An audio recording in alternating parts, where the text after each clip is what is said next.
Check, check, check, check. Check. What's going on, babe? I don't know.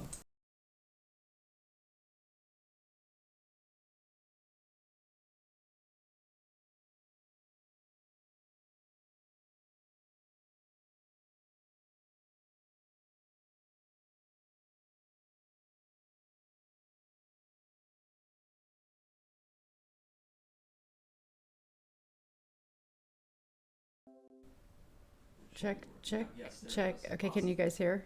Just confirm if you don't mind. Yeah, they should have sound now. Okay. Hi, guys. Happy Sunday. Happy Sunday. You guys can hear us? Okay, it says yeah. Yeah, awesome. Great. Thank you. Okay. How's everybody doing? Hopefully you guys are good. It's been kind of a crazy week for everybody. I was... Check. Oh, check. shoot. Okay, can you guys hear? Hang on. Just confirm. I don't mind. Hang on. We've got... I got to mute your phone. So, yeah, it's been a crazy week. Yeah. Oh. Is it? So I was just sick too, Sarah. I was sick all last week. It was really bad, actually. I felt terrible. Good afternoon, Michael. Good afternoon to everyone. Yes. Friends, welcome back to Sunday. So, I hope you guys all had a good week. Things are a little crazy right now, I guess, when we're talking about what's going on in the world. And so Dr. Stone and I, we try as hard as possible to keep the channel and keep the spiritual path away from the world and profane things. Right. But unfortunately, there's a lot going on right now, and a lot of people have to talk about it. And so, we feel like this Sunday we need to address and really talk about what we can do as magicians and as mystics, and what is the spiritual thing to do with the current state of the world right now. And so I think this is gonna be one of the only times we really talk about it, just because, Like the news. yes, Yeah. like the news, politics, that kind of thing, because a lot of people are spiraling right now, a lot of Right. normies, and then also a lot of people within the occult and a culture, people who are adepts and initiates are freaking out on their social media about, this Gestapo that's running around the U.S. and these files that are all over the internet that you can't get away from. Right. And so it needs to be talked about.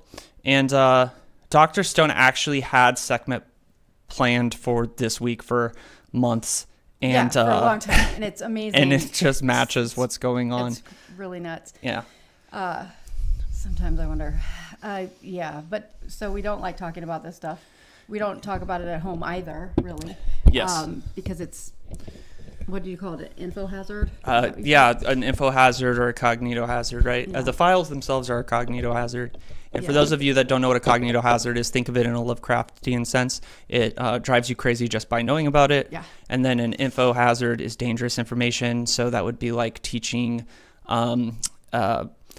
incel on antidepressants how to make pipe bombs. That's an info hazard. That's So a bad idea. yeah. So, Not promoting that at all.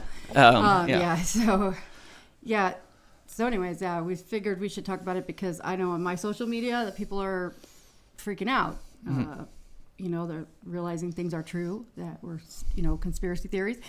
But for those of us that already knew that this was not just a conspiracy theory, so it's not as surprising to us, but we understand that other people could be kind of in a hard place mentally right now because of it. Right? Mm-hmm. And so the title of today's service is Sekhmet and Feeding Evil. I use evil for lack of a better term. Those of you that have listened to the podcast long enough might know that I don't necessarily put any weight into an ontological evil. I don't think it's actually a thing. I think everything's a matter of perspective, even as grotesque and horrific as the current state of affairs in the United States are. and then also in the wider world at large with these files that are all over the internet. Even in the face of stuff that's as horrific and grotesque as those things, I think the initiated perspective is that we need to kind of like look at what the utility is. So we're going to talk about that today and hopefully provide everybody with a sense of relief and a sense of focus and a sense of inspiration. And action, like something. And action, something to do, right? Yeah. Exactly. And I'm seeing a lot of people in the chat are commenting about how they have been or are currently sick right now, right? And, I was just sick at home from work. I have to wonder if it's possibly connected to all of the just shitstorm going on everywhere. I know that there's bugs and virus and things that come around, but it's also just odd timing that, because I got sick immediately after, I did. And I was like, wow, I feel sick, So everybody in the chat's sick. You see that?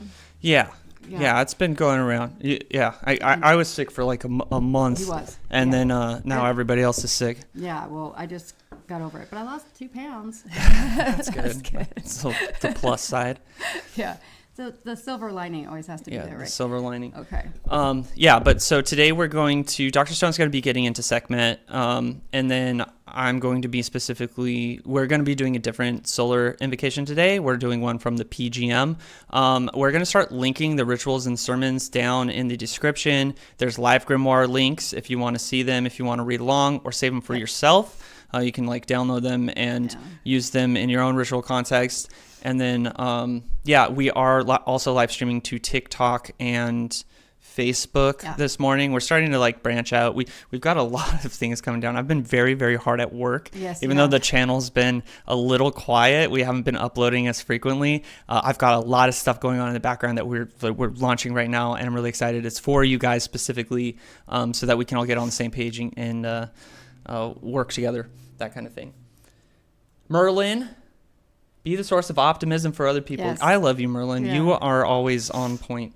I had a bad flu a few weeks ago, case him. And Merlin, I'm wondering if you got that ring. I had to send that to Australia. I don't know how long that takes, but if you got that ring, and if you did, I hope it's working out for you.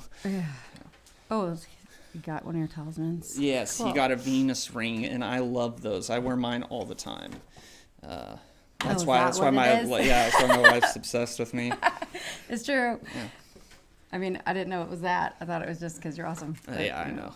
No, everything works out in that department. Everything works in my favor, and it couldn't be because I'm a magician, So yeah, I could be. Couldn't be all the talismans and Venus work I do.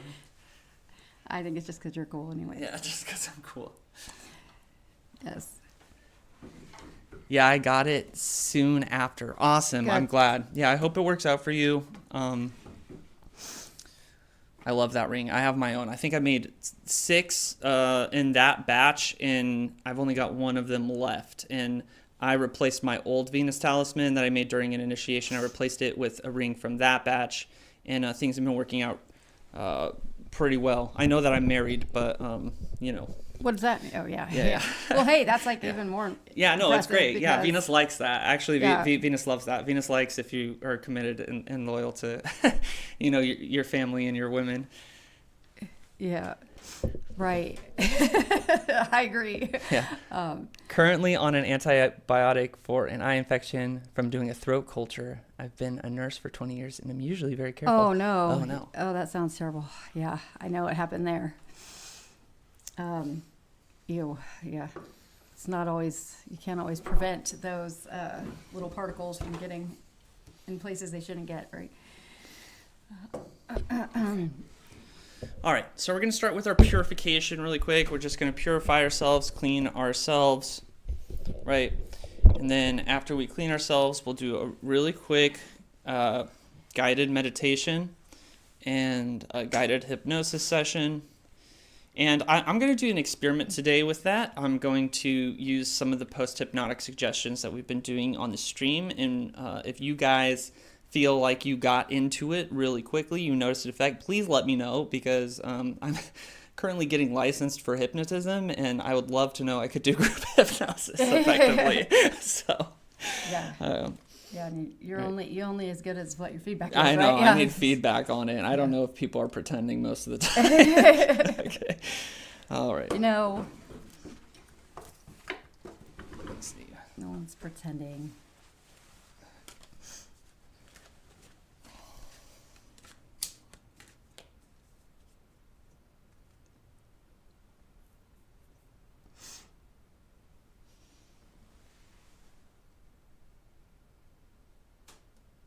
Beautiful. Okay. All right. I'm going to light our myrrh, our purification incense. Is that working? Yes. Awesome. I was having problems with this coal the other night. Oh, Yeah. should have more coming. No. actually. Yeah, that one's dead. There's something wrong with that one. All right. Give me 1 second, guys. Okay. Yeah, there's maybe some different charcoal in the top drawer of my altar. If you want it. So let's see. So and then I see Sarah says I'm seeing a Chinese medicine doctor at the end of the month and tried some acupressure points. That's great. I used to get acupuncture, and it worked surprisingly well. I didn't think it was going to work because they always preach how much modern medicine is the end all be all, but the truth is that we all survived for how many years previously. So, and then also if you know the background of the current state of medicine, it is terrible. Just blame Rockefeller and his, what was it? Okay. Oil pills.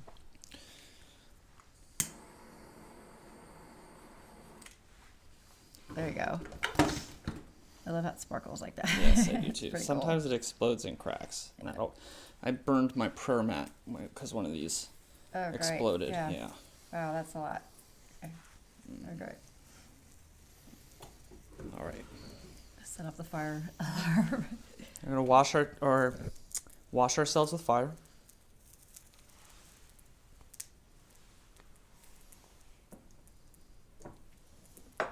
Burn with water.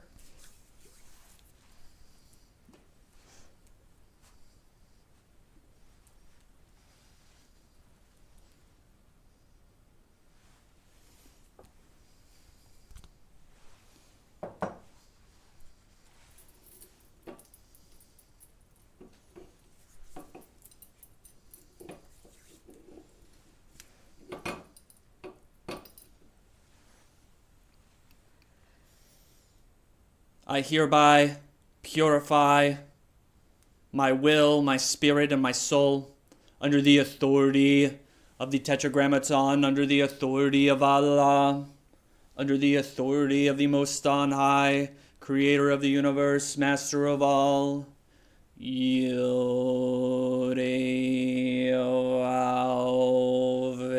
Yore-Alve-Am.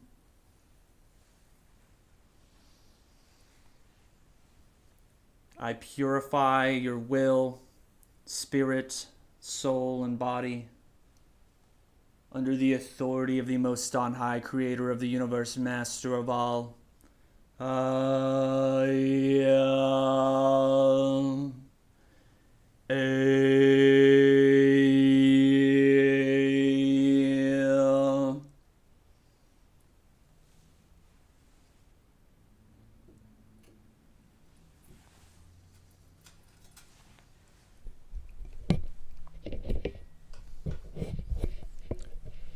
Now, once you have purified yourself, cleaned yourself, we're going to go ahead and load up our solar incense, start burning that, just so we can start attracting the sun and his spirits, and identifying the scent, the smell with the sun. And once we leave the guided meditation, the guided hypnosis session. Light it with a candle. Yeah, with a candle. Okay. Mm-hmm. We are going to move directly into the invocation from the PGM.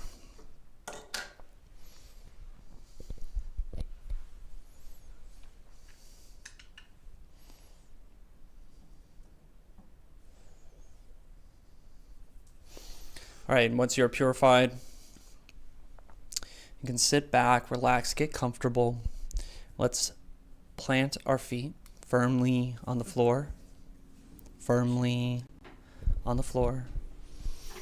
And get in a comfortable position sitting up. And we're going to begin breathing deeply in through our nose and out through our mouth. And while you're breathing deeply, we're going to find a corner on the wall where the wall meets the ceiling, slightly above our foreheads.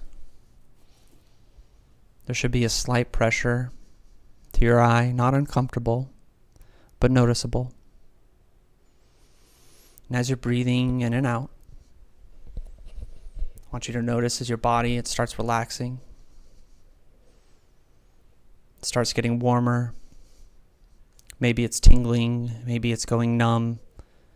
But those sensations in your body, they're slowly drifting away because you are about to approach a state that you are so familiar with. It is a liminal state of trance. Amongst therapists known as hypnosis. Amongst occultists known as trance. Amongst dreamers, hypnagogia. We know this state though. I'm going to begin counting down from 5 to 1. And when you hear the post-hypnotic suggestion, you can allow yourself to slip into that liminal state. 5, descending. 4, eyelids getting heavier. 3, heavier and heavier. 2, approaching the threshold. And 1, deep sleep. Deep sleep. Entering into deep sleep.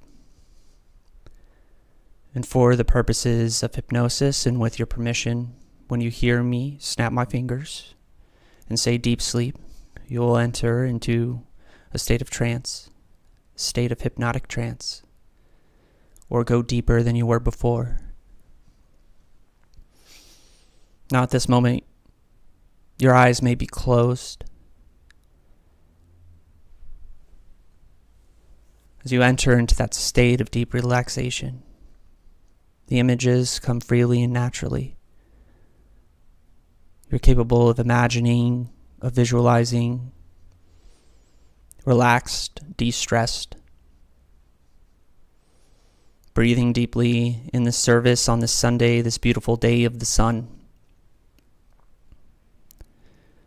Here amongst your community, amongst your people, reconnecting, grounding, discovering yourself through that solar gold.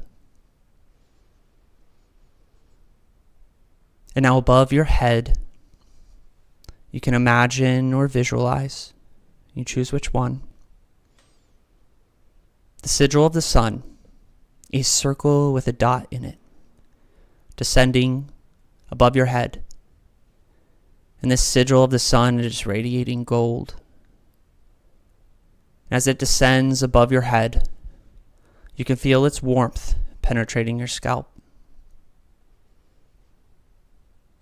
It's radiating a brilliant gold, a heavenly gold, a gold brighter and more vibrant than any gold you have witnessed.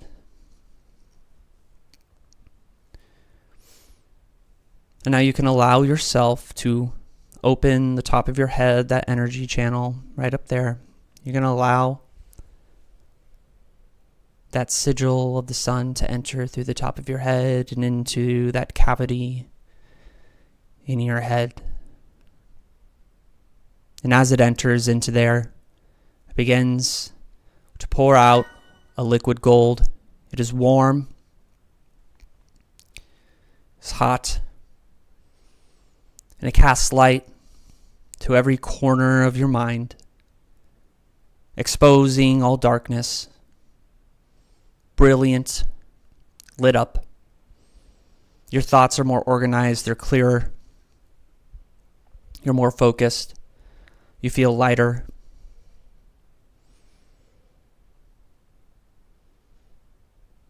And now we can allow that gold to descend through the rest of our body, to circulate through our body, through our veins, through our tissues, through our energy channels, our prana channels.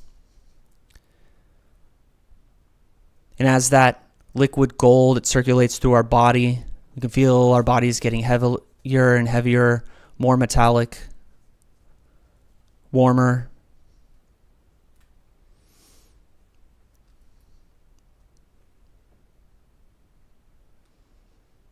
In this liquid gold, it expels all darkness, all dross, all aches, pains, and stresses. You feel radiant, you feel secure, identified with yourself in your natural state. Fully identified with the sun. Fully identified with the self, the light of conscious awareness. You can allow this to imprint deeply on you as you are made of gold. And we're going to allow this solar energy to follow us through the rest of the week as we confront things that may be dark, as we confront ourselves, as we confront the profane world, as we confront our shortcomings and the shortcomings of others. And in those moments, those confrontations, that solar gold, it will radiate through us, it will radiate through our minds, through our auras, and it will spread to those around us, to the lives around us, to the environment around us, as we are an example of spiritual gold. Now we're going to start coming back up, fully rejuvenated, relaxed, and refreshed, fully identified with the sun. 1, coming up. 2, golden and radiant. 3, all aches, pains, and stresses dissipated. 4, thoughts clear, focused, and organized. 5, eyes open and wide awake. Eyes open and wide awake. Welcome back. Welcome back. Yeah, I could actually see a lot this time. You could see a lot that time? Yeah. I usually don't see So much. I did a faster induction this time, so that's what I was concerned about, because I know we've been doing it as a community together for a while, so I'm curious if the fast induction worked. All right, and as you come back up, you get comfortable, feeling refreshed, rejuvenated. I'm going to give an offering to the sun and begin our invocation. And during our invocation, you can kind of sit there in the afterglow, let the invocation come through, let the sun come through.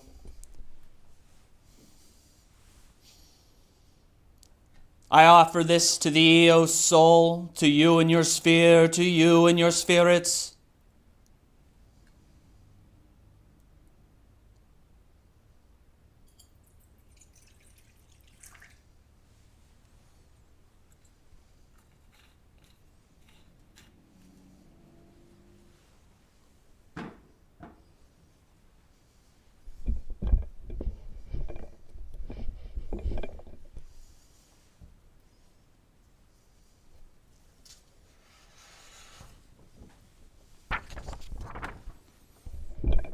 All right, friends. This is a very positive spell. This is a spell from the PGM. It is used in the consecration of objects. That's the Greek magical papyri. However, I've modified it a little bit to work as a blessing for the congregation, because I think as we move forward in these dark times, these frustrating times, and confronting an extremely profane world, walking around with the blessings of the sun, being the light of the sun, being the light of the world, that is what we can do. So if you would like this consecration, it is linked in the description. It is a live grimoire link, and I've got the bibliography there, the source, so you can look it up yourself. All right.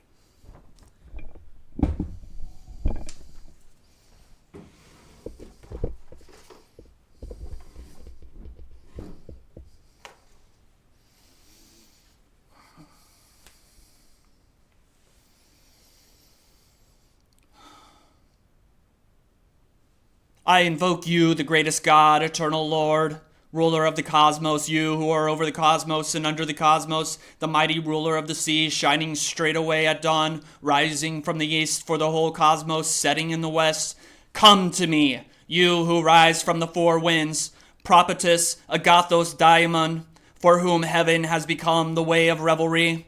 I invoke your sacred and great and hidden names, for which you rejoice upon hearing them. The earth flourished when you shone upon it, and the plants bore fruit when you laughed. The animals produced offspring when you inclined towards them.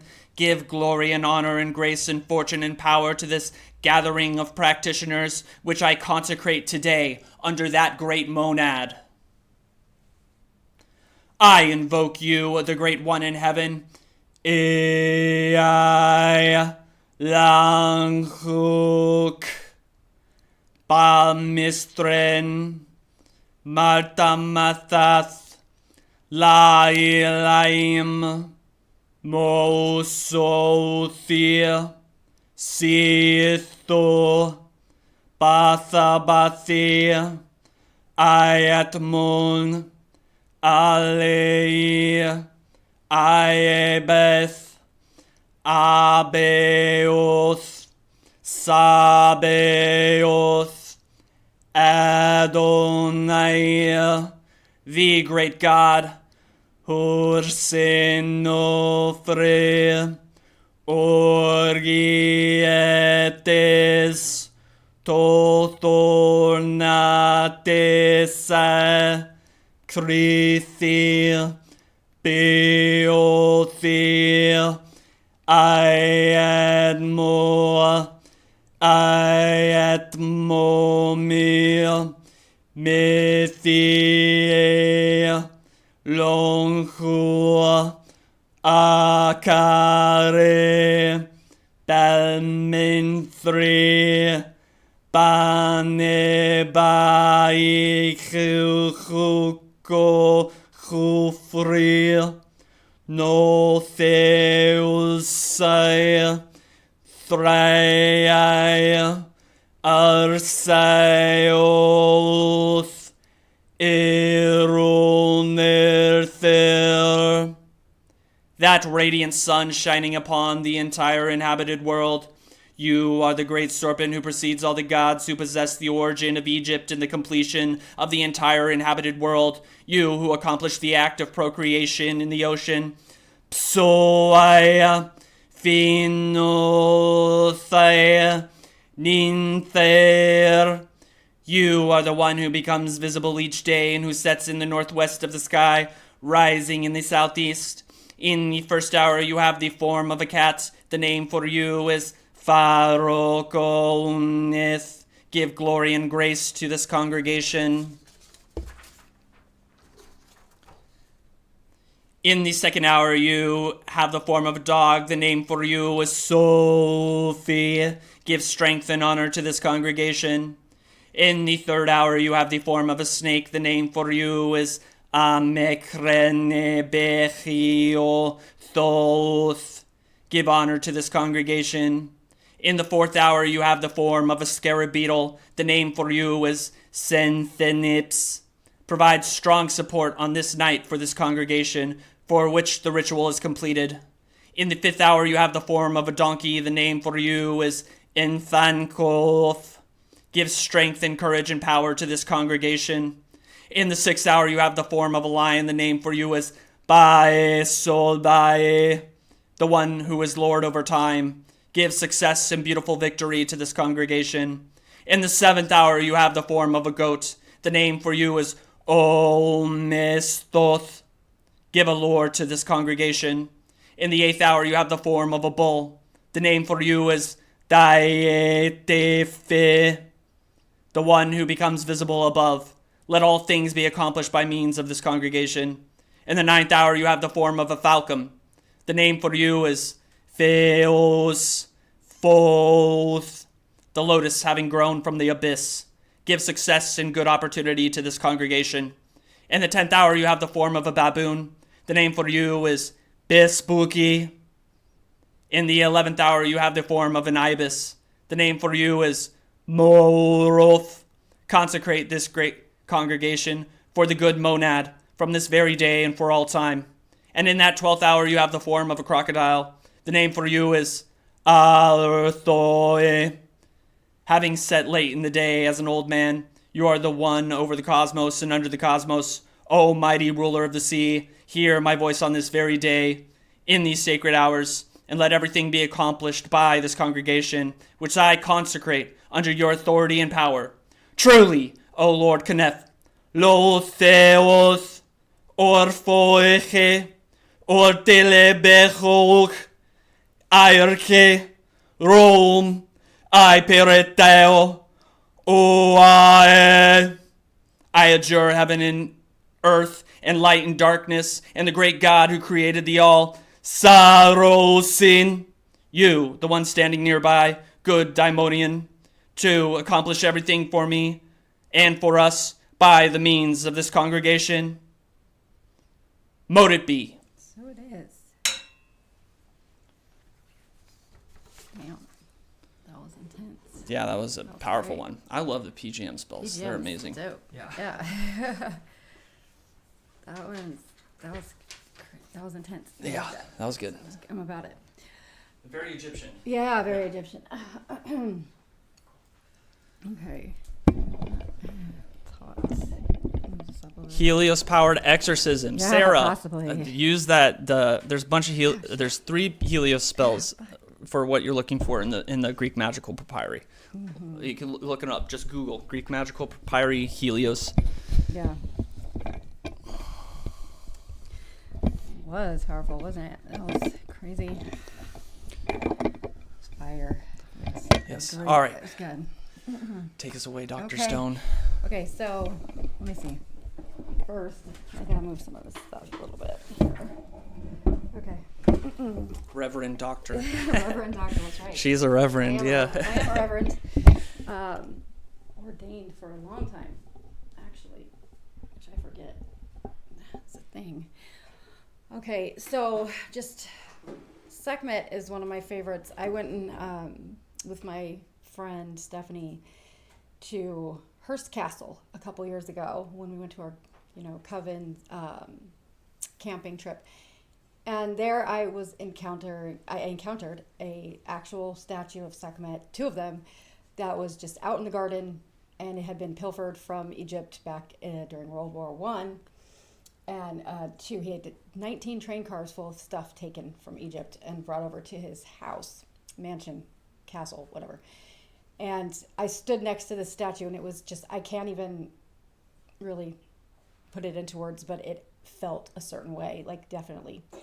And I don't know, she's just a very powerful goddess, right? And also, being that I'm a Leo, triple Leo at that, the lioness vibe is for me. So anyways, I had, like Abammon said, I had planned this for months. And it just so happens, again, to be exactly what is on point currently. So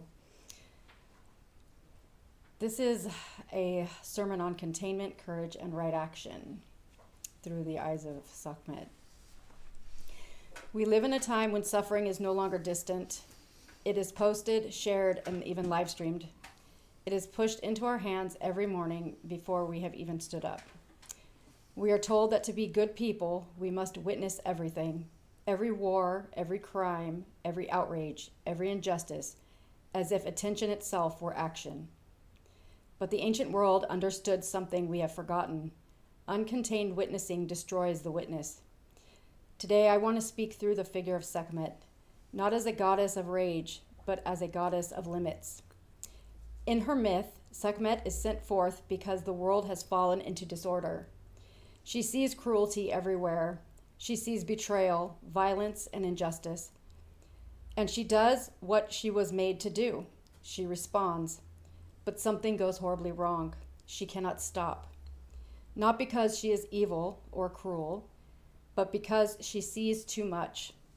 The horror overwhelms her capacity to choose. Justice collapses into indiscriminate destruction, and the world nearly ends not because injustice exists, but because there is no boundary around the response to it. Here is the part of the myth that matters for us. Sekhmet is not defeated or shamed. She is not told that she was wrong to care. She is removed from the field of endless blood. The gods intervene not with force, but with containment. They take her away from the stimulus. They restore her capacity to discern. Only then does she become whole again. This is an ancient warning, and it is meant for us now. Because rage without rest becomes cruelty, and justice without limits becomes chaos. Witnessing without agency becomes despair, and despair is not a moral achievement. Staying strong in the light of injustice does not mean staring into it until you collapse. It means protecting your capacity to act where action is actually possible. You are not meant to carry the entire world. You are meant to carry only your portion of it. There are injustices you cannot stop, and there are people you can protect. There are systems you cannot fix, and there are hands you can hold. There is suffering you cannot prevent, and there is goodness you can preserve.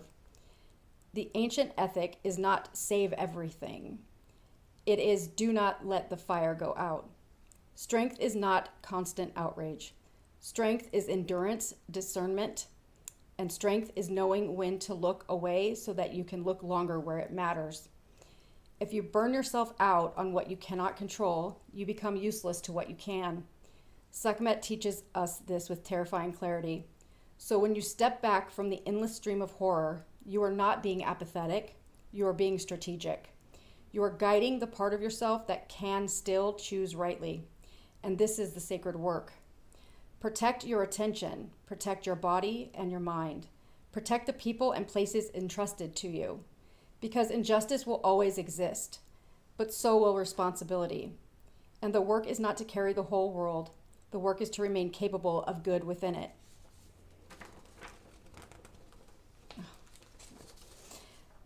May we know when to stand, when to act, and when, even like the gods, we must lay down the blade so that justice does not turn into another form of harm. The lioness knows when the hunt must end. She does not collapse in shame. She rests, she transforms, and she endures. So can you. Close the screen, take the action that is yours. Rest without guilt. The fire does not go out when you stop feeding it horror.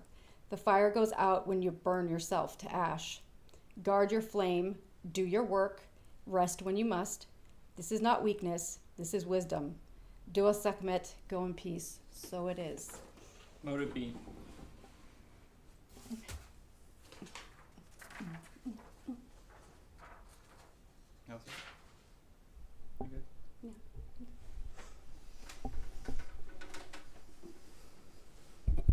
All right, thank you, Dr. Stone. You're welcome. It was perfect. So, I guess what's going on right now, we said at the beginning of the stream, we try very, very hard. Your spiritual practice and your spiritual self should be your retreat from the world. It should be the thing that connects you to oneness in the cosmos. And so Dr. Stone and I, we try really, really hard not to get into things that are naturally profane and mundane and divisive, stuff like politics and social issues. However, that stuff can affect us. You know, we had one of our friends that joins us every Sunday, ICE came in and took her husband, It doesn't matter how spiritual you are, these things affect us, and what's happening right now is very stressful. I see a lot of our contemporaries as occultists are losing their minds right now about different issues. We have some of our contemporaries that are getting into, Moloch and Baal and what the Epstein files mean about that. And we have other of our contemporaries who are supposed to be initiates and adepts with decades of experience, going on political rampages about, basically this Gestapo that's running around the United States being the faults of their neighbors for, voting for somebody. We need to remove ourselves from that, and we need to know what is the spiritual thing to do. And the spiritual thing to do in the situation where we are confronted with this kind of stuff, it is frustrating for a lot of people because it might look like inaction. And it is important not to be in inaction about this kind of thing. But the appropriate thing to do is what you can in your immediate sphere, right? And so in esotericism and occultism and fringe ideas, right, like paranormal conspiracy theories, that kind of stuff, there's a lot of, there's this kind of like mythology or this idea that floats around, and it wears many different costumes. With the David Icke Ancient Aliens people, they talk about these alien old gods that, harvest, human suffering, right? Within, Lush. In Gnosticism, they have archons, which are basically archangels of an evil archangels of an evil demiurge that are doing the same thing. They feed on human suffering, and they want us to suffer, and they perpetuate a hell world so they can feed on us. And, it's all over. There's a lot of this idea you see, and it wears a lot of different costumes, so it's easy to write off because it sounds a little ridiculous to be like, oh, like the Anunnaki are kidnapping us in spaceships and want us and feed on misery and that kind of stuff. It sounds a little ridiculous, but that is just this is just the window dressing. This is somebody's interpretation of something that is going on. And because we see it popping up in different kind of communities where people ask a lot of questions and maybe there's mysticism involved, we have to look at what is the essence of what this story is trying to tell us. And don't get lost. Don't confuse the forest for the trees or whatever it is. Don't get lost in the mythology of it, the evil demiurge and the archons, right? Don't take that literally. Okay, what that's really talking to us about is this idea of Lush, this idea of feeding Egregores, this idea of giving our attention to something, and how when we act as a reaction, we let this evil define us and rule us. And this is the initiated perspective. The initiated perspective is that you can't engage in it either way, right? If you are for it, you are feeding it. If you are outraged, in fear, stressed out, you are participating in it, and you are in fear of it, and you are making it worse. And that is why Dr. Stone and I are so adamant about not participating in politics. We understand that a lot of people either aren't there or it is a part of their incarnation that they're supposed to be political or whatever. But you need to realize on your spiritual path, the more you engage in news and politics and social issues, even when there are these grotesque, horrible things going on, if you let these things outrage you, put you into a state of fear, put you into a state of anxiety, you are feeding the egregore. You are feeding the Anunnaki. You are a prisoner of the Archon whenever you do that, right? And unfortunately, there's a lot of people in the occult that use in a culture that use their status in a culture to push forward political and social agendas, right? You'll see people with 20, 30 years experience, initiated out the wazoo all the way up the OTO, that will use their position to tell you why progressive politics are the answer and that you should be outraged, or you'll see from the other end, you'll see people going the fascist neo-Nazi route. And that's a little easier to identify why that's wrong. But that is not the initiated perspective, and you should not be listening to that people. What you should be doing is disengaging, right? Disengaging and having a positive impact on the people around you in your immediate sphere. When I say community, I don't mean the LGBT community you belong to or the, gaming hobby community you belong to. I'm talking about the people in your neighborhood, right? Don't let social issues, politics, fear, anxiety, egregores make your neighbors adversaries. Right. Okay? I don't care who the person living next door to me if they voted for Hillary Clinton or Donald Trump, okay? I'm not going to let the news, I'm not going to let Archons, I'm not going to let Anunnaki divorce me from that connection with my neighbor, making enemies out of my neighbors, right? Right. That is not why we are called to the spiritual path, okay?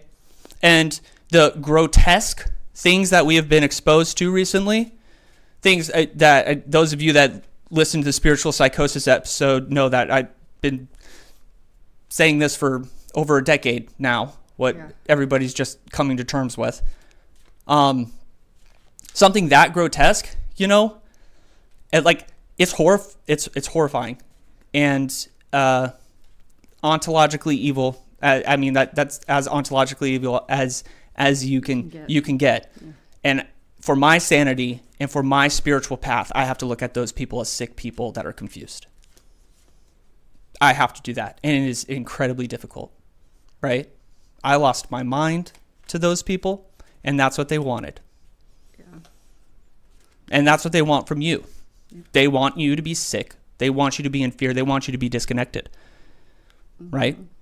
And when you are stressed out and you are engaging in that bullshit, right? You're watching all the YouTube videos, the shorts, you're getting scared or you're getting outraged, that kind of stuff. You're in the Archonic prison. You're feeding your loosh to the Anunnaki, right? You are letting the Egregore define you.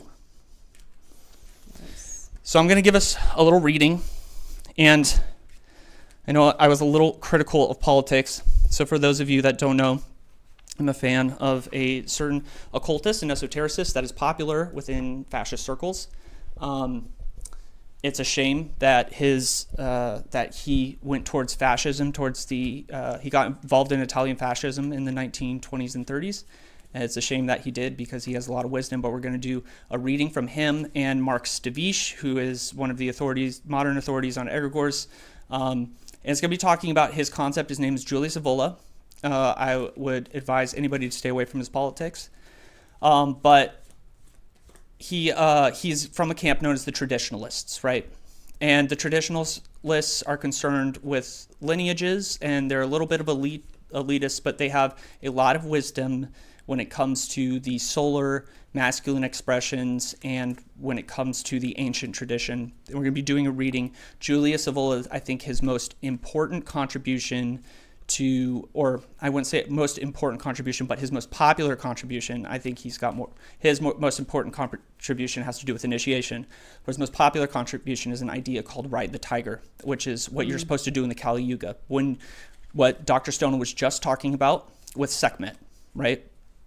Julius Evola, Ride the Tiger. Ride the Tiger comes from Chinese philosophy, and I think it's pretty interesting that, Sekhmet has that tie with all this destruction and an agenda of destruction in Chinese philosophy. They don't have lions there, they have tigers, right? Mm-hmm. And so they have the same symbol of this tiger that represents exactly what Dr. Stone was writing about. And Julius Evola goes on to expand upon that because he was living in the early 20th century, and obviously, fascists versus communists, that was what Julius Evola was seeing. And he was like, well, what do? We ride the tiger. So we're going to read a little bit about that. Before we get into that, the fundamental premise of psychotherapy, psychospiritual practice, hypnosis, and a legion of government-funded mind control experiments is that we are exposed to, often enough, we become sympathetic towards. Yes. Right? Yep. It's programming. What we focus on, we become. Right? Even if you're fighting for the other team. You don't like the fascists, so you are an anti-fascist. You become a fascist in being an anti-fascist. What you focus on, you become. Thus, if we wish to live in a world of peace, health, and general well-being, it is there we must pay our attention, not in a world of psychic horror and mass violence, or the usual fare from the entertainment and news industries. That is from Mark Stavish, who is a contemporary occultist, prolific writer, in the occult is one of my favorites. I'm pretty hypercritical of modern occultists. Mark Stavish is a good one. I recommend most of his books. Very wise man. So Revolt Against the Modern World is Julius Evola's magnum opus, wherein he details his views about the spiritual state of the world in relation to traditionalist philosophy. Traditionalism, as its name implies, views contemporary ideals as superficial at best, more often a false encounter to the genuine spiritual ideal that classical societies maintain. In the current state of human affairs, with its blatant materialism, shallowness, and even false schools of initiation, only individuals are seen as capable of realizing these traditional spiritual ideals and the transformative power they contain. The possibility, and so that was Mark Stavish, now we're going to Evola. The possibilities still available in the last times concern only a minority and may be distinguished as follows. There are still individuals who are rooted in terra firma. Generally speaking, they are unknown people who shun the spotlight of modern popularity and culture. They live on spiritual heights. They do not belong to this world. Though they are scattered over the earth and often ignorant of each other's existence, they are united by an invisible bond and form an unbreakable chain in the traditional spirit. This nucleus does not act. It only exercises the function to which the symbolism of the perennial fire corresponds. By virtue of these people, tradition is present despite all. The flame burns invisibly, and something still connects the world to the superworld. They are those who are awake, whom in Greek are called the Egregores, the Watchers. So here we see Evola using the term Egregore to indicate a spiritual elite, just as we often hear the term Illuminati tossed around to designate some such body. The Illuminati, however, do not act in the world. It only sustains spiritual traditions so that it will not be lost to the tides of ignorance that sweep through the Kali Yuga, which is what a lot of people believe, a lot of esotericists believe, the more right-leaning esotericists and the Vedic-informed esotericists, they believe that we are living in the Kali Yuga, which is an age of destruction and one of the last ages, and then it recycles and we get born again, right? So the Eastern esotericists, they believe we're in the Kali Yuga right now, and that's why everything's messed up. Interestingly, this idiosyncratic notion of an occult group of watchers is an idea that has appeared frequently in some of the most popular television shows of the past 20 years, even using the very name Watcher. As Evola states, there are an increasing number of individuals who experience a confused and yet real need for liberation, though they do not know in the name of what. To orient these people and shield them from the spiritual dangers of the actual world, to lead them to the truth and sharpen their will to join the ranks of the first type of people is what can still be done. And yet this too affects only a minority, and we should not delude ourselves that in this way there will be sizable changes in the overall destinies of the multitudes. In any event, this is the only justification for tangible action that can be carried out by those living in the modern world, a milieu with which they have no connection. In order for the above-mentioned guiding action to be successful, it is necessary to have the Egregores, the Watchers at hand, who bear witness to the values of the tradition in ever more uncompromising and firm ways. As the anti-traditional forces grow in strength, and let us only be concerned about one thing, to keep standing amid a world of ruins. Even though today an efficacious, general, and realizing action stands almost no chance at all, the ranks that I mentioned before can still set up inner defenses. Finally, we must consider a third possibility. To some, the path of acceleration may be the most suitable approach to a solution, considering that given certain conditions, many reactions are the equivalent of those cramps that only prolong agony, and by delaying the ends, also delay the advent of the new principle. When the contacts are cut off and there is no longer any sound base, the last resort is the heroic capacity. Thus, it would be expedient to take on, together with a special inner attitude, the most destructive process of the modern era in order to use it for liberation. This would be turning a poison against oneself. It is riding the tiger.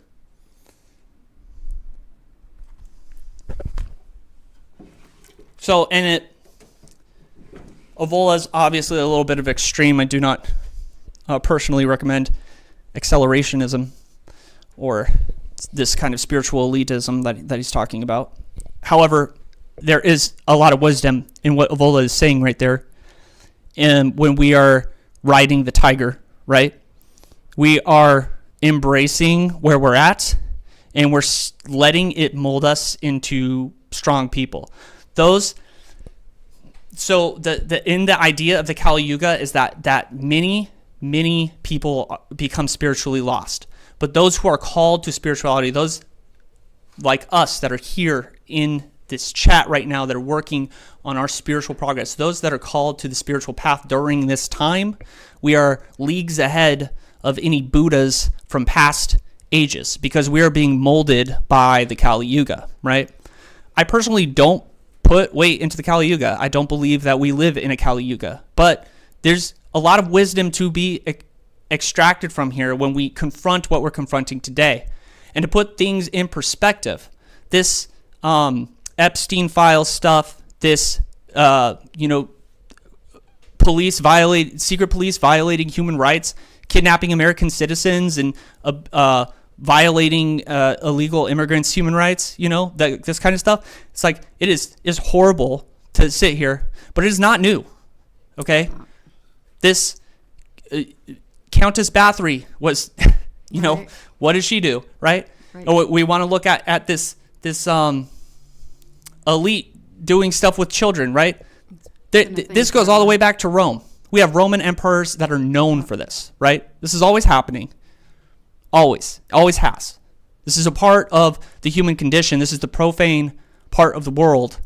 It just hides, or people forget about it, right? This secret police that's running around and kidnapping our citizens is absolutely disgusting.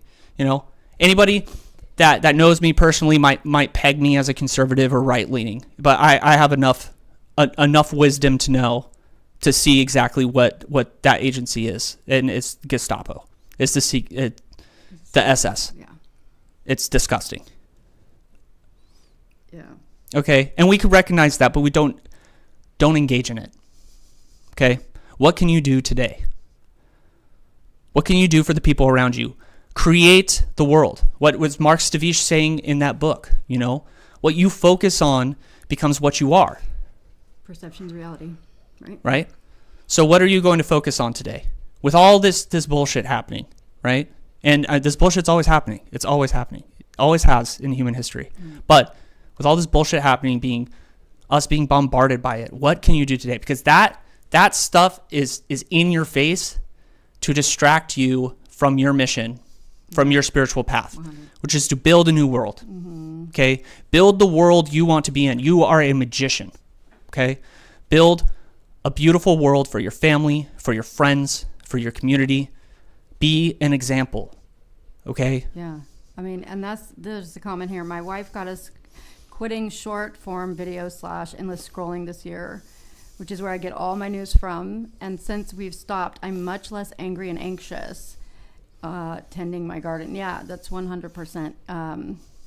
That is true. Like I said, I had a professor that when I was in my consciousness studies master's program, I had a professor, I was upset about all the politics going on. I was really consumed with it.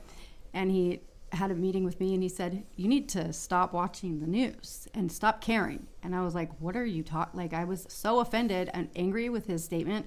And he's like, you can't, your anger does nothing. It literally does nothing except for feed into exactly what they want. Like, they know, like, when things like this are happening, there's a lot of social psychology that goes into it, right? There's no such thing as bad press, right? So there's going to be people that are just so outraged by it, or people that agree with it. Either way, they get their fix, from us, right? So stop and focus on what you can do locally. Like, what can you do? And so I sat on that for a couple days, and then I started to realize, like, dude, he was right. Because it's not helping me. It's making things worse. And it's all I'm thinking about. And now I'm not focused on what I need to be doing. And so it's not being apathetic. It's about guarding your own mental well-being, right? So that you can show up for the people that are around you that you have access to. So you can lead Right. other people. Yeah. People like words mean nothing. They mean nothing. Okay, Yeah. Everybody's got words. Everybody's got ideas. Everybody's got politics. Everybody gets online and bitches about what's going on, bitches about the news, right? Yeah. Okay, there's very few people left in our modern society that have a quality called integrity, right? Yeah. It's like, what's the last generation where that was a word, right? The silent generation, the ones that went to World War II. I don't know if any of you guys were lucky enough to know people that fought in World War II and grew up in the Great Depression. Yeah, they were amazing people. Yes, my grandpa. Because they had something called integrity, right? Yeah. And you are a mystic, you are a spiritualist, you are an occultist, lead, show people. Right. I Lead. think this is something that just came to me because I saw this comment that says diamonds are formed under pressure. So true. And so when these horrible things are going on, this is a time for us to kind of solidify ourselves in our own like moral standing, like what we believe in and what we don't, and like, kind of harden ourselves to what we know is right, and it kind of helps us to be able to do that, I think, right? Because you're going to have a lot of opinions flying back and forth, people making excuses, people saying, the other side of that. So, just this is a good time to like look inwards and reflect on, where do I stand on these issues? What are my beliefs? And like be that, like embody that, but the outrage part, it's understandable, but in a even psychological sense, it doesn't make sense.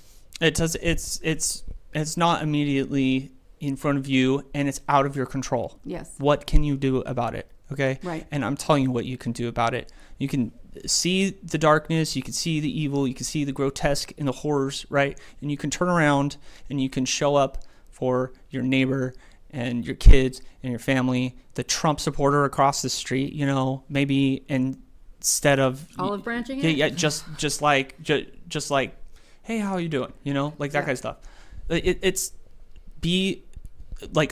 be an example of the spiritual tradition. Right. And this is what Evola was talking about in that. And he's like, there are people that go through these times that rise to the occasion. And these are the watchers. These are the ones that protect the tradition. And he was talking about how there's a broken lineage, that we don't have a broken lineage. So it's up to individuals to protect the tradition by living these spiritual virtues and these spiritual qualities. Right. Living a spiritual lifestyle when nobody's looking, and not letting the profane, mundane crap in the world right. Take your focus. Don't feed it. Don't participate in it. I don't watch the news because I don't want to give that any. I don't vote because I believe all the politicians are satanic child abusers, and so I stopped voting. I'm not feeding it either way, right? Yeah. Don't give it your attention and energy. There's more important things. Yeah. Okay. And then just in case anyone's still on the fence about believing media, just and you can look this up in the Congressional Record. You could just Google it. It's called Project Mockingbird. Okay,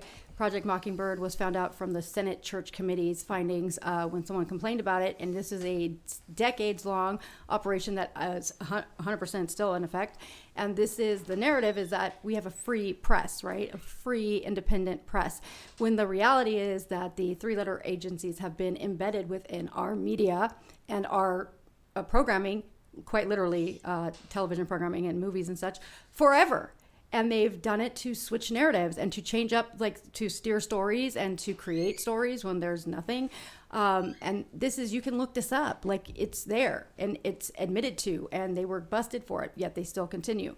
So, and there's a lot of instances, you go back in history, at all, even recently to 2003 in Iraq, the weapons of mass destruction thing.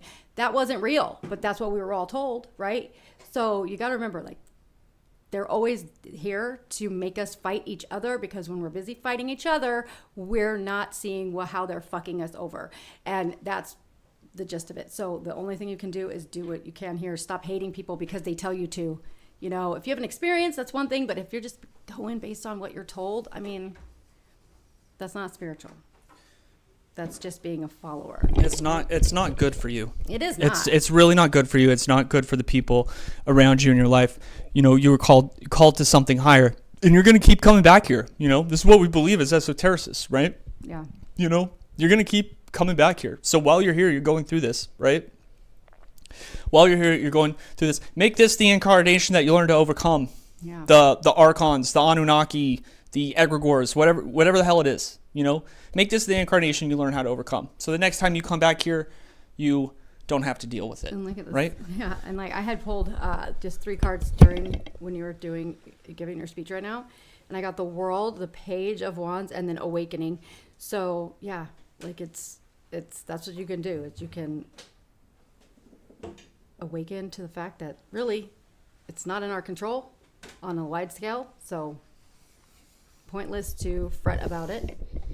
Acknowledge it and then move on to what you can do locally.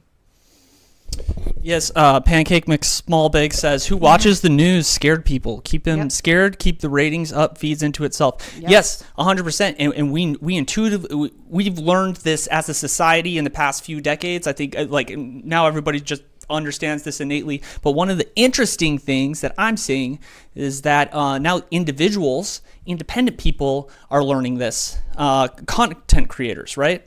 So the algorithms are training the independent person that is not a corporation to do the same thing, to use fear, anger, gossip as clickbait to make AdSense money, right? It's training us. And so now we get to see on an individual scale what society has taught the corporations in the entertainment industries, right? We get it's happening. So, I mean, like, watch yourself, like the people that you scroll, like the people you follow on TikTok, on Instagram. Some of those people are doing the same thing and they're not even conscious of it. Well, or try it out yourself. Yeah. You know, make a post that has some headline in it that's like super controversial, you know, like fear-driven kind of thing, and see how many clicks it gets compared to like your other content. It's insane, you know. It works, unfortunately. Yes. Emotions. Yes. Emotions are crazy. How do those work? I don't know. That's why I'm an occultist. You know? I just attribute normal human emotion to spirits and gods. And I'm call more it like magic. a robot, and I don't understand emotions at all. All right. So with that being said, oh my gosh, Merlin Wizard, that was a great one. I'm not going to read it though, but that's a really good one. I love that joke.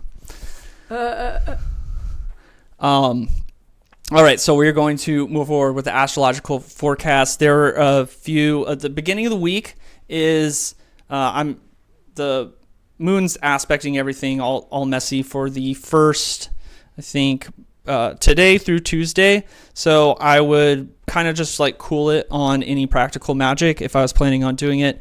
The interesting things that are happening this week is Mercury has entered Pisces. Venus is about to enter Pisces. I think Venus is entering Pisces on Tuesday, and Saturn is entering Aries. Oh my gosh, I'm so excited for that.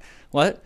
Why am I excited for that? Well, because Saturn is starting his cycle over. Aries is the very beginning of the zodiac, and so Saturn's going to be in Aries for the next 2 years. And Saturn in Aries is all about discipline. It is a soldier, right? It is a very ambitious soldier, and I absolutely love that energy. It's a great energy for learning discipline, for getting things done, for building an empire, and we have that for the next 2 years, that energy, and I love that energy so much. A lot of people don't like the energy because when you think of a soldier, you think of somebody that's like waking up at 5 o'clock in the morning to run for 2 hours or whatever, but that is a good thing to have in magic, and as an esotericist, to have a little bit of discipline and to have a little bit of aggression and ambition, and like, hey, I'm gonna take it, and I'm gonna get it, and I'm gonna get it through discipline and hard work and that kind of stuff. That is what is being rewarded with Saturn in Aries these next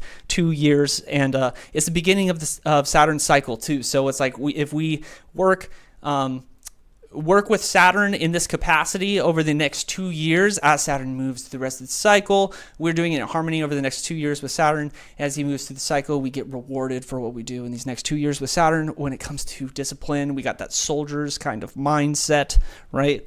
But Venus in Pisces, Venus entering Pisces on Tuesday, and this energy is very much like artsy, intuitive, kind of I don't know if you guys have that friend that's a Pisces that's like kind of depressive, but he's like the most brilliant artist you've ever met. That's kind of this energy of Venus in Pisces.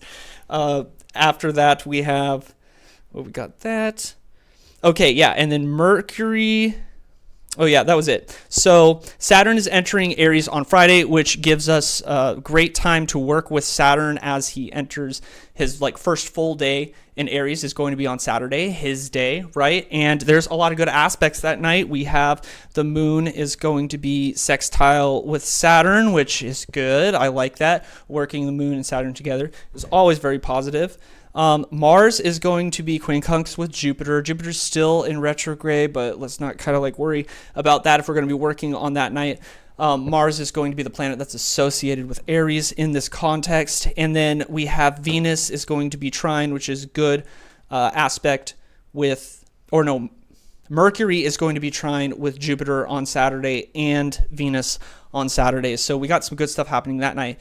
I've also picked out Thursday night as a good night for justice and judgment, court, that kind of thing. So on Thursday night, we have a few different things that are going on.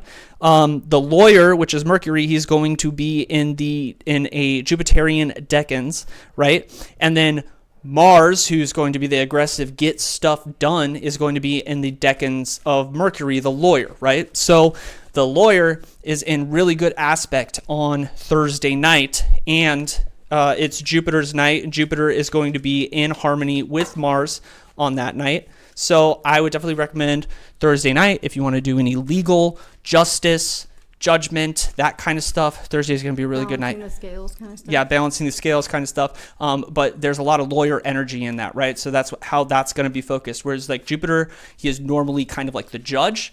The energy on Thursday night, if you're going to be working with Jupiter, if for this kind of stuff, is like you are appealing to the judge. You are making the case to the judge, right? And it's going to look fair. Thursday night hangouts with Mott. Yeah. Yes, there you go, Dasher. Yeah. So with that being said, that is my astrological forecast for the week. I mean, things clear up on Wednesday night. If you want to work with Mercury on Wednesday night, he's going to be conjunct with Venus and trine with Jupiter. Mercury and Venus working together, that's good for like creative projects, artistic projects, starting kind of stuff. So Mercury is an artist as well, whereas Mercury is an artist, while Venus, her role in art is more of like the harmony and the beauty and like if it's good, good art, that kind of stuff. So using those two together in a creative capacity is really good if you're like a musician, a painter, a sculptor, whatever the hell it is, right? So you could probably do that on Wednesday night. And then Friday night, there is an opposition between the moon and Jupiter. That's not good at all. I would rather not work on Friday night, but Mercury and Venus are going to be conjunct in Pisces together. And Pisces is like kind of like the deep, kind of tortured artist. He's a really good artist too, Pisces. Very, very creative. Yes, Van Gogh, exactly. So Mercury and Venus are going to be conjunct in Pisces on Friday night. So that's also another great night if you want to do any spells around creativity, around artwork, that kind of stuff. So that being said, that's our astrological forecast. We will move into the psychic hour. Yeah. Do you have any questions? Oh, there's a question here for you regarding natal retrogrades. Yes, what about natal retrogrades? It says, how do natal retrogrades impact from the planetary movements? Like, is Saturn and Aries different for retrograde in a sign versus non-retrograde in that sign? So, hold on, where is that? How do natal retrogrades impact from the planetary movements? Like, is Saturn...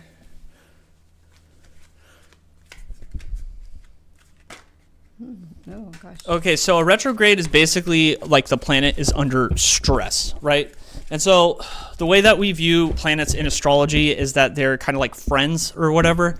They're the actors, right? And the zodiac signs are the stage that they're in.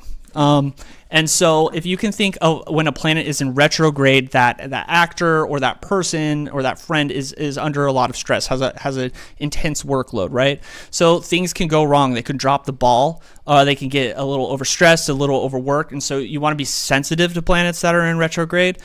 So if you have a retrograde in your natal chart, that means at the time that you were born, that planet was stressed out. You might see that stress repeating over the course of your life, right? But if that planet is not in retrograde and it's transiting, like it's on a return and it's transiting a planet that was in retrograde, that's not really going to have that much of an impact on your transit that's happening in the moment. Yeah, I definitely have good resources on Hecate. Yes. Okay.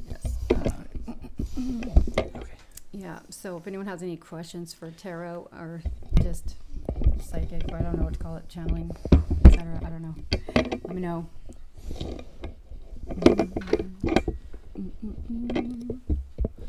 Yeah, so with that being said, Red Runner, which you won, I tend to ignore retrograde a lot. I think that it doesn't have as much of an effect as people say it does, but it can a little bit. So I'm just sensitive when a planet is in retrograde. I'm just sensitive to the idea that it could be under stress and it could drop the ball, right? Yeah, and I'm happy to share resources on, just shoot me a message or post your email. I don't know if you want to do that, but, I would need an email to send it to you. Or you could go on the app. Oh, yeah, the live grimoire? Yeah. Oh, yeah, so the I'm app. sharing my materials. I'm still updating that app. That app is coming together. I'm starting to use it so much now. Yeah, I have so much stuff in there. Yeah, it's getting really good. But we're starting to publish like prayers and ritual blocks and stuff in the. You can see them in the community feed. Yep. The citation manager is like out of control. I added planetary hours to it, so you can see like what the planetary hours on the calendar. I don't know. It's coming together. I love that. I'm publishing the sermons that I write every week. So if you want those, they're there. So yeah, you could check it out on I think there's a link right in the description. Yes, there's links in the description. Yeah, right. I put them in there. And I'll share my stuff on Hecate. But there are some books that are great.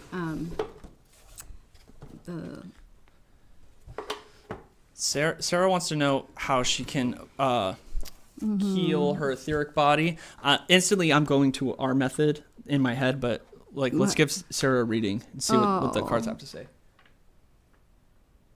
Oh, yeah. Okay. Let's see, what does it say?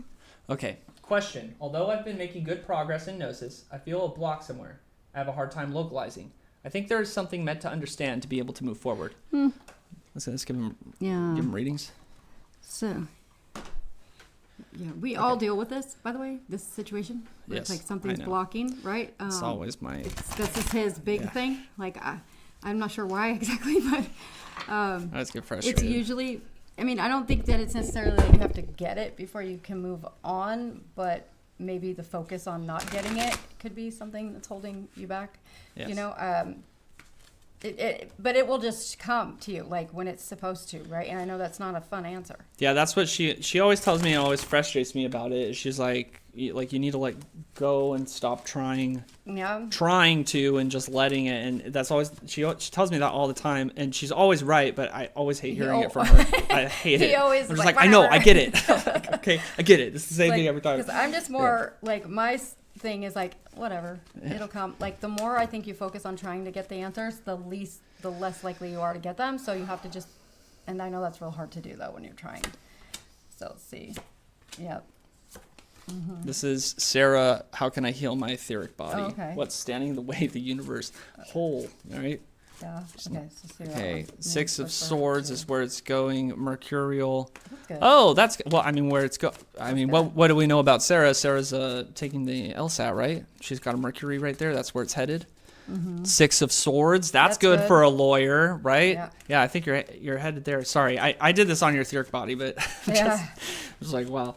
What's standing in your way is the universe, which is Saturn, which is Earth. Material bullshit. Yeah. Ace of Swords in the future. Right now, you are a Fool inverted, right? Mm-hmm.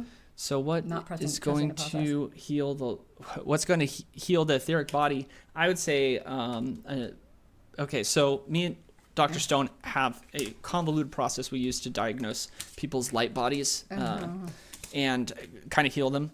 So what do we use like tuning forks and spirit conjuration, and we try to do a diagnostic on the body itself to find where there's gaps, right? So there's a few ways you can do it. You can do it with like tuning forks. You can do like reading auras or whatever.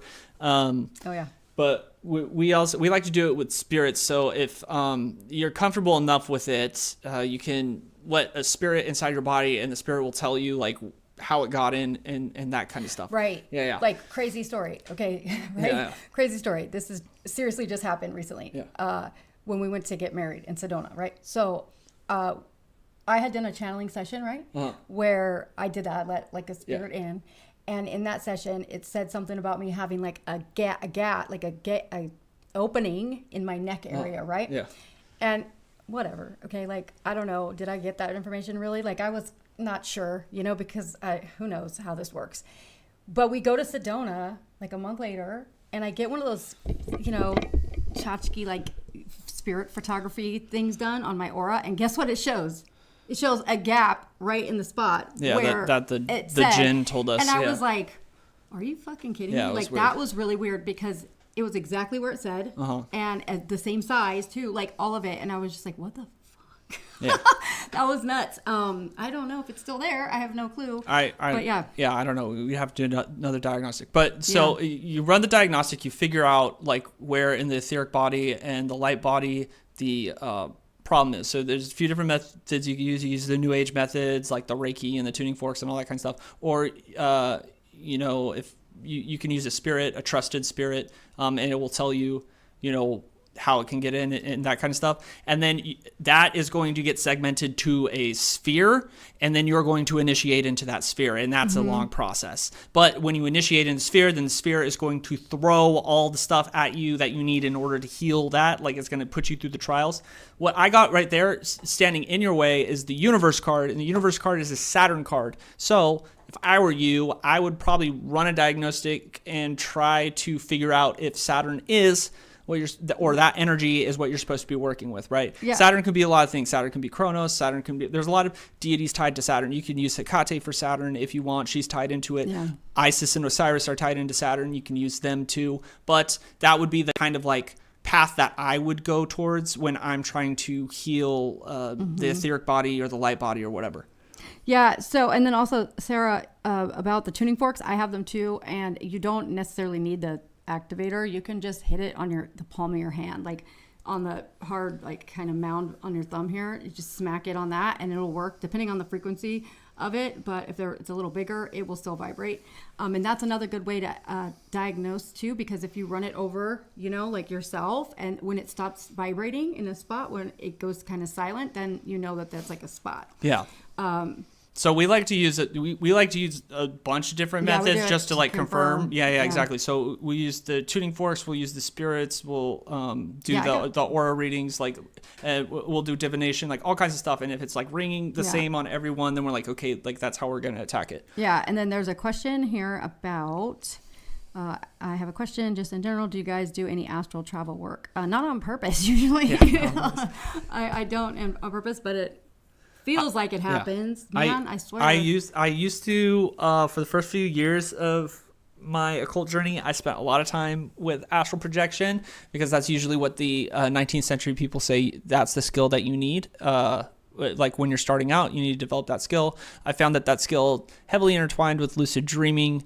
I found the astral projection to be a little underwhelming. I mean, it was weird, but it felt like a drug trip almost.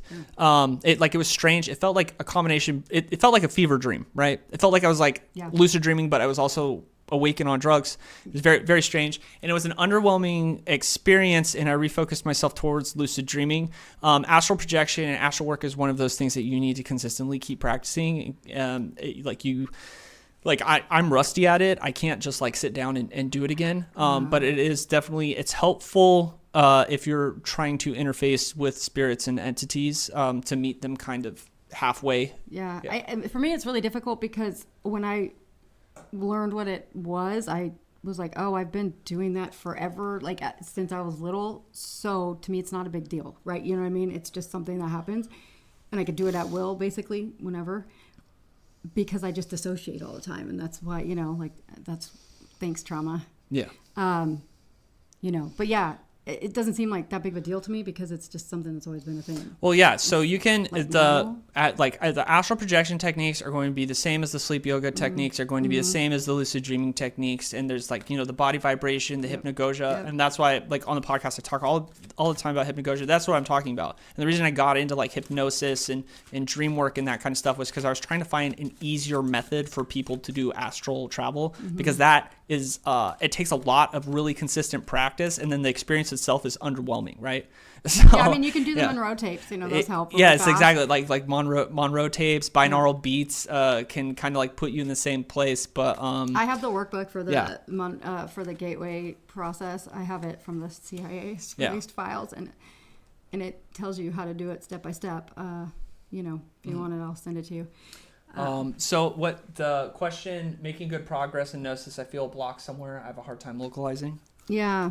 Well, that question we're talking about, like having you focus too much on getting the answer, right? So, and yes, it is one of those things you have got to remember that like this information, this gnosis is occulted, you know, for reasons. And sometimes those reasons are that we're not ready yet to integrate the truth. And we're not aware that we're not ready. So it kind of hides from us a bit until we reach that point. And that's the point that I think Abammon gets real frustrated with, because it's like, what do you mean? I'm not ready. Yeah. But sometimes it's true. I mean, Yeah. like how many of these things, just think back to where you were before you started this journey and what your beliefs were and what your understanding of reality was, right? And now look at it, how it's changed. Imagine if it changed like that overnight, how hard that would be for you to, you know, incorporate that into your understanding of things. So it happens, it's drip fed on purpose, I believe, because otherwise it would overwhelm us. Mm-hmm. So be patient with the process, because it's there. I think it's a safeguard for ourselves. It's like It goes by really fast too. It does. Yeah. When you're not focused on It's it. like, I feel like it's funny because it's like I always felt like a beginner, and then all of a sudden it was like, I've been doing this for 10 years. It's like, what, it's weird.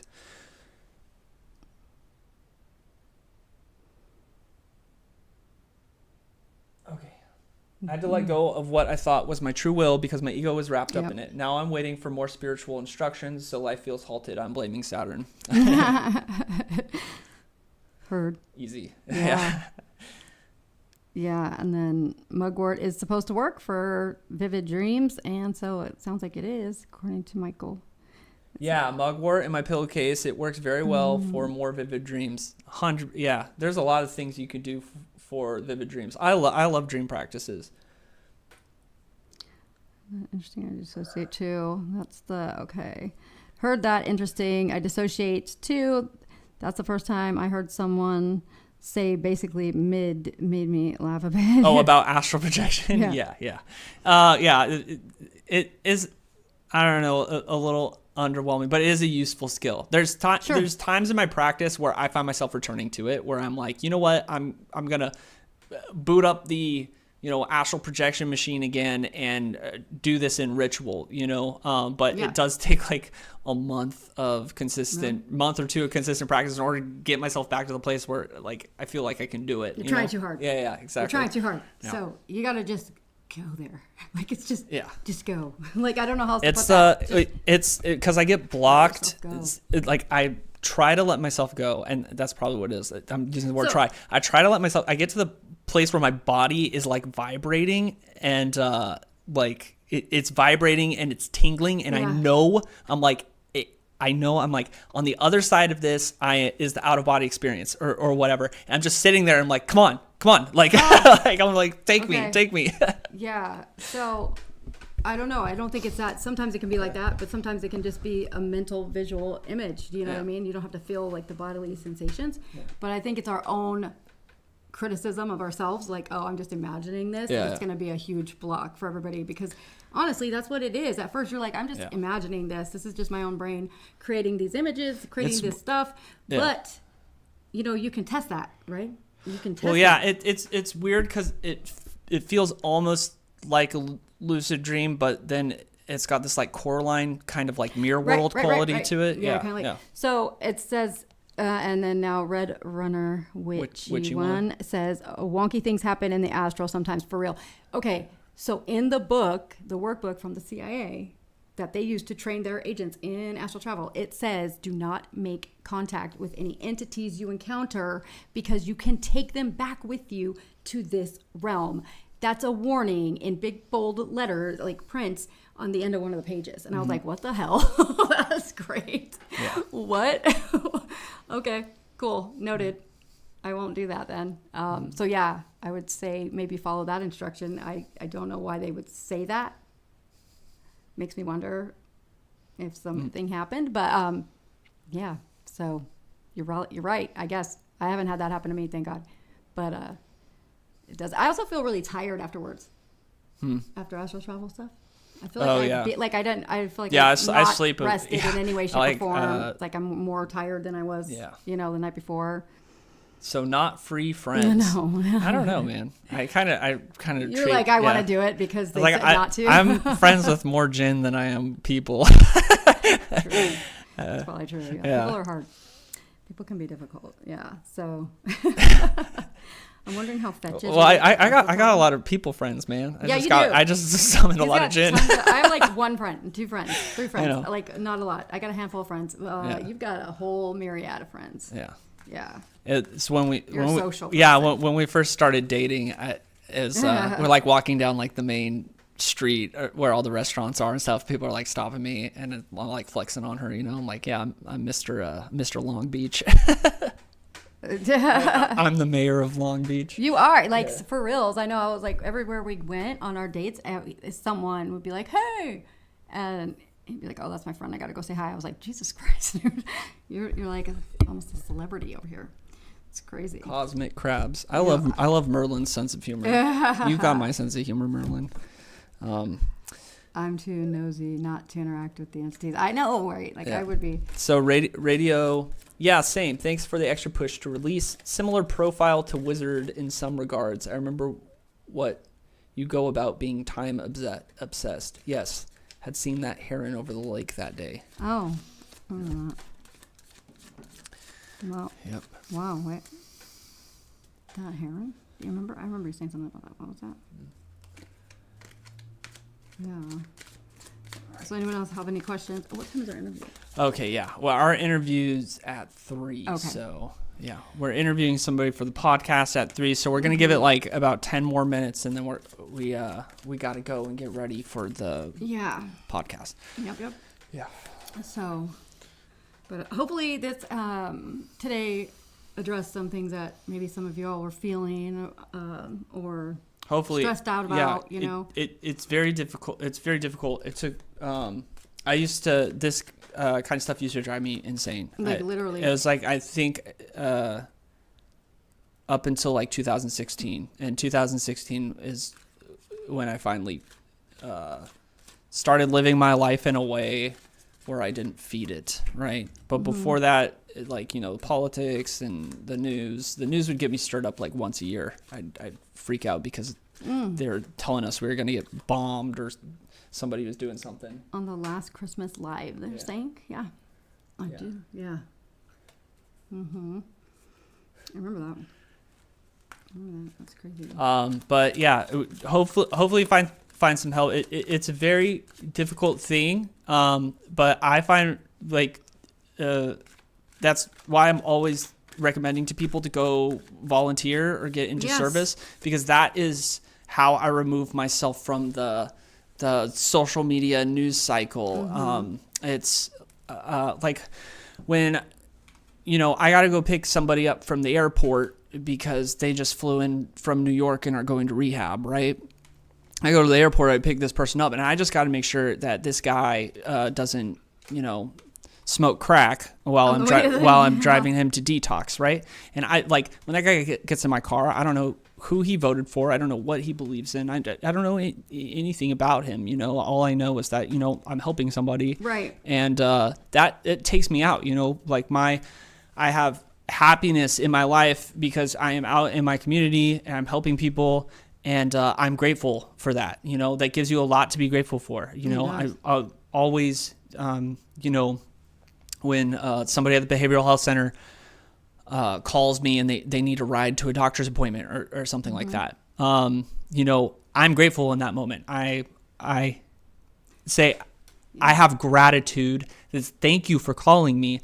Thank you for letting me do this favor for you. Right. That's it. If you can do that, that darkness in the world is not there. Right. It's like that's not the world I live in. I live in a completely different world where people help each other and are trying to get better. Right. You know, Right. That's the world that I live in because that's where I put my time and my effort, you know, and it's what Mark Stavish was talking about, you know. Mark Stavish was saying, he's like, your world is the one that you focus on. And he's saying, he's like, focus on health and happiness. Right. You know, that extends to, unfortunately, for some of us, that extends to the people you surround yourself with as well. So if you are in a gaggle of friends that are negative Nancy's, or, you know, Debbie Downers all the time, your life is likely going to be more on that end of the spectrum. You know what I mean? So you want to be around like-minded, not like an echo chamber necessarily, but like people that are, you know, going for the same kinds of improvement of themselves that you want to achieve, right? And I think helping, like volunteering, like Abammon said, it also kind of reinforces the fact that you are in a position now. Yeah, where exactly. you are the stable one, and you're able to You get to help provide a people, service yeah. for people that are now in the shoes you just left and overcame, right? Like that's always a humbling experience. It really is. It's like when I help women that are experiencing domestic violence or narcissistic abuse, I am eternally grateful for the fact that I am no longer in that situation. And that I'm now on the other side of it and can help hopefully facilitate someone else's removal from that situation as well, right? But a couple years ago, that wasn't the case, but it's like more proof of progress, right? For us, as well as paying it forward, which is our duty once we've overcome a thing, right? We're supposed to help others. Well, I mean, I'm recommending it as a good way to escape a world of darkness, of anger, of fear, of anxiety, of being against your neighbor. You know, I find the best way to escape that is to get into my community and to help people and to be grateful for it. And really be grateful that I get to do it. And like if you can do that, your world gets brighter. And the things they say on TikTok and the news stop mattering, because it's like, I don't live in that world. That's your world. You guys live in a world of fear and anger where you're yelling at each other and pissed off about this and disagreeing with this person, that kind of stuff. That's your world that you live in. I don't live in that world. I'm a magician. I made a world of happiness and help and community and that kind of stuff. Right. And I'm a happy person for it. Yeah. You And know? Michael says, that's so good that you do things for your community. I'm in recovery now. In the Springs going on, I can't 7 see. months Whoa. clean from alcohol right there. Yay. That's Congratulations, amazing. my friend. I Okay. love hearing that. Yeah. Brings tears to my eyes. That's so great. It's a that's like beautiful his thing. big thing, Yeah. you know? Like that's what he does. I care a lot about addicts. Me too. Yeah. Well, It's a very it's a death sentence. It's and a bad place. it's a death sentence. It's a terminal illness that it's a terminal illness, but you're lucky because it's the only terminal illness you can put in remission right. with spiritual practice. You know, Yeah. and I'm so happy to hear that for you, Michael. Yeah, we're both former here, so Yeah. I've got 15 years, and and it's, you know, life's 100% different than it was before, and that's certain. Mm-hmm. But congratulations on that. That's not a small thing at all, you know. We should start a Discord. I actually been working on it, Waking Spirit. We're launching something. We're launching something this week. I'm very excited. We got. I put together a website. Me and Dr. Stone. Should we talk about the college? Sure. Yeah. Okay. So me and Dr. Stone have had something in the works for a year now. A year. We're Literally, trying exactly. to open up a theological seminary for occultists and esotericists, so Like a that real school. Yeah, so that people can get licensed as priests and get the same education as somebody that wanted to go into the Catholic Church and that kind of stuff. Yeah. But along with that comes a church and ministry, Discord server, that kind of stuff. So Yeah. we're launching the web. incorporating Yeah, it. we're launching our new website for that this week, where you guys will be able to like have memberships. You'll have your own like user accounts and stuff. You can go in. It'll have all the live streams, calendar events, that kind of stuff, newsletters, rituals, all that kind of stuff. You guys will be able to get access to everything, interface with the community, and a part of that is, you know, there'll be a Discord server on the website and stuff. But really excited about it. We've been working on the seminary for like a year now. It's a registered nonprofit, Yes. 501c3. So we just want to kind of bring the esoteric tradition into an institutional framework Yeah. so that you guys that practice, you have the same kind of respect Right, and I mean, I'm a- authority that A regular any college. other a rabbi or Yeah. a priest or an imam would have, right? Because in case you aren't aware, my Yeah. daytime job is a curriculum developer for the community college district, and I have been a community college professor for many years now. Yeah. And I've taught 26 different disciplines and written curriculum for the same amount of different disciplines. So I'm very aware of what kind of academic rigor is necessary and required for those kinds of things, where I think a lot of the other schools are lacking that. It's more fluffy. Ours is actual. It's like, gonna- like real normally school. when you get into this, it's like you either like buy courses for like $200 or it's like you get a certificate. We're doing like an actual college. Yeah. We're working that on kind of stuff. accrediting bodies, But et a cetera. part of that is this ministry that we do every Sunday, and so that's getting launched this week. So pay attention for that. Yep. We call it the college. That's what it. Yeah. I'm not gonna give the full name because I don't want you Okay. guys to Google it yet until the website's launched. Yeah. Saturn and Neptune on 0 degrees of Aries. Hmm. So 0 degrees. I think the orbital is going to be like 3 degrees, I think. So Saturn and Neptune can still be in Pisces if you really want it to be, right? And that's free for interpretation. But I'm really happy because it's the reset of a cycle, right? Saturn and Neptune on 0 degrees of Aries. That means everything's starting over, right? As it will, or the beginning of another cycle. And I love new beginnings. I love it, especially under the gods of death, right? Yes. They're my favorite. I know everyone's so Yeah, scared of them. It's they're like my my favorite for new beginnings. I like So the dark of them. I'm looking forward. I always flip things into a positive, even when you're dealing with the end, right? There is no end. Yeah, there is no end. It's just we're just stuck in samsara It's just forever. change. We know Yeah. this. Energy cannot be created or destroyed. Not sure how Yeah. that works. It had to be created at some point, I guess, but whatever. But yeah, so energy never goes away, right? Aren't they conflicting energies? I don't necessarily think so. What happened with modern astrology is that like Neptune, Uranus, and Pluto just took stuff that was normally under Saturn's dominion. I don't personally assign the conflicting, or I don't assign much weight into the modern additional planets or whatever, just because there's a reason the 7 planets works, the 7 planets with 12, there's numerology behind that. There's a lot of different symbolism behind that. And so like with classical and medieval esotericism and magic, once you start getting into the additions of modern astrology, that numerology doesn't fit in the esoteric box as well. It's not as, astrology becomes its own discipline and it stops being so, I don't know. I'm not getting the word for it, but compatible with all the other esoteric disciplines, right?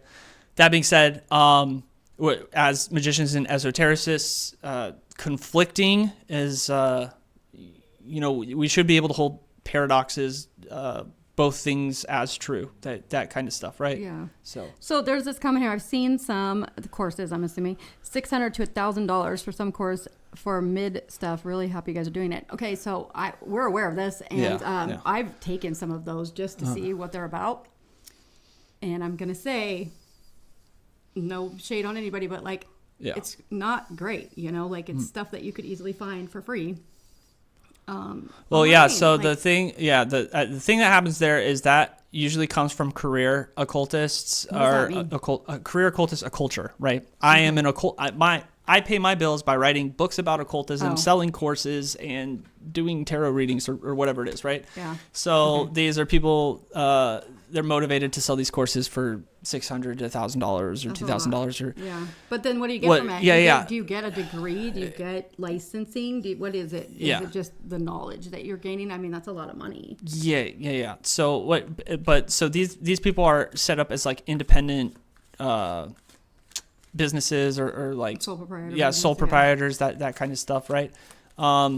By going for the nonprofit status and really trying to focus towards a legitimate college, we're looking to get revenue streams from more institutional revenue streams instead of relying on selling $600 Yeah. courses on how to read tarot, Yeah, right? that's crazy. Yeah. So we're hoping that by going with the nonprofit and as a religious organization with the ministry that we're doing, that we could get institutional funding and not Right. because the whole like I'm an occultist by my $600 6-week course on how to Manifest. talk to manifest or come to my weekend workshop for an initiation. That's Silent yoga a or little silent yeah retreat. it's a little ridiculous.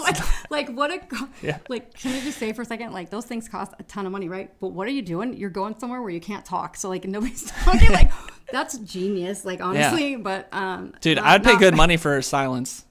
Right? I guess, I yeah. pay good money for Maybe silence. that's what it is. Nobody's Damn. allowed to talk to me. I'll tell. What's the price? Nobody can talk to me. Yeah, yeah, I guess. How right. much? Take my Maybe, money. Actually, that might be rad, but I can't talk to myself though. That's not cool. Like I'd have to still be talking to myself, so thus I would ruin the experience for everyone around Yes.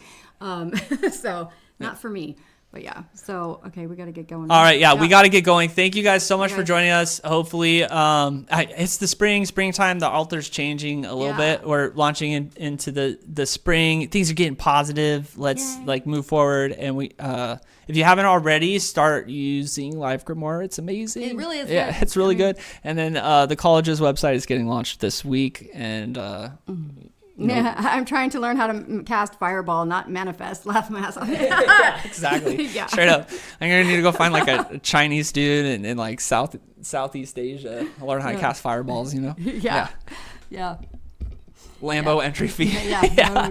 I know. Dude, it's like so funny. I hear who's the guy that's like really the self-help. Tony Robbins. It's like, dude, That I hear guy. all the time. It's like, yeah, I just went down to the Caribbean for $8,000 with Tony Robbins for the weekend, and I'm just like, that is crazy. I can't believe Who's people do that. misogynistic. I can't believe people like whatever. they're like, yeah, I just went to the Tony Robbins retreat for $8,000. Like, y'all And realize I'm he's a like, person, what right? are you talking He's just a about? You person. paid a self-help guru to do an $8,000 guided meditation on a beach. I feel like that means that you're more screwed up than you thought. I don't know. mean, if you got the money, If why you have the not, money, right? I guess maybe you're just going for Yeah. recon. You could do it yourself. I don't know. All right, thank Yeah. you guys. Thanks, You guys. have We a love great you guys. Sunday. Yeah. Yeah, and if you guys shoot me your emails, I'll happily share any materials that you want. Just let me know what it is, and I'll email it to you. I have tons. Okay.